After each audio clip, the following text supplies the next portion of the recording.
I tahu ramai orang kata sajak berubahlah, sajak berubah.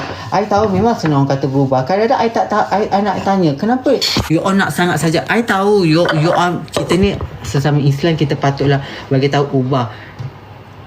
Kadang-kadang cerita yang korang tengok kat televisyen tu, orang tu dia kehidupan dia orang tu memanglah songsang habis-habisan sebab dia melanggan. Cerita-cerita yang korang tengok tu semua cerita-cerita yang melanggan lah, apalah, memang patut dia kena berubah. Betul tak? Tapi I bukannya melanggan, I bukannya ico. Lainlah I ico.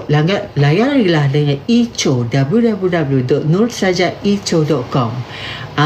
Lainlah kau. Ico.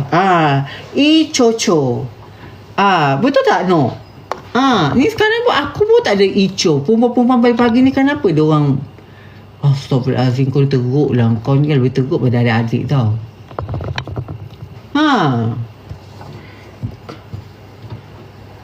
Sajak jadi lelaki sejati. Masalah aku daripada awal pun dah tak sejati dah. Macam mana?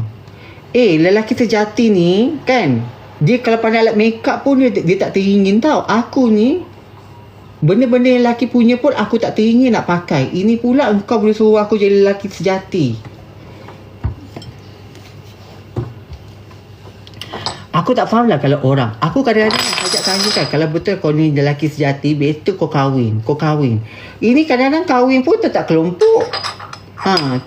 Tiba-tiba kahwin tu keluar mastika. Ku sangkakan lakiku ada perempuan lain. Ada hubungan dengan lelaki sado. Apa? Mastika. Banyak mastika cakap macam tu.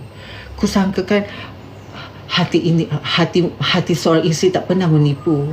Hati seorang isteri ingatkan suamiku ada perempuan lain. Rupa-rupa ada jantan lain tiba.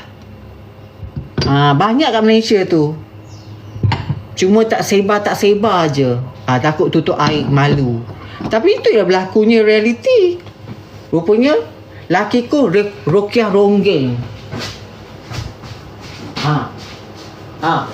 Bak kata Kak Ayu, kat belakang tu ada cacing kerawik. Itu semua ada cacing kerawik lah tu. Cacing kerawik.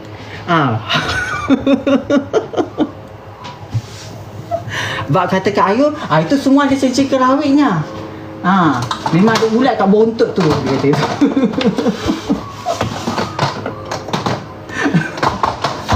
Cacing kerawik dia panggilnya. Macam mana ya? Kalau ada cacing kerawik, matilah nak.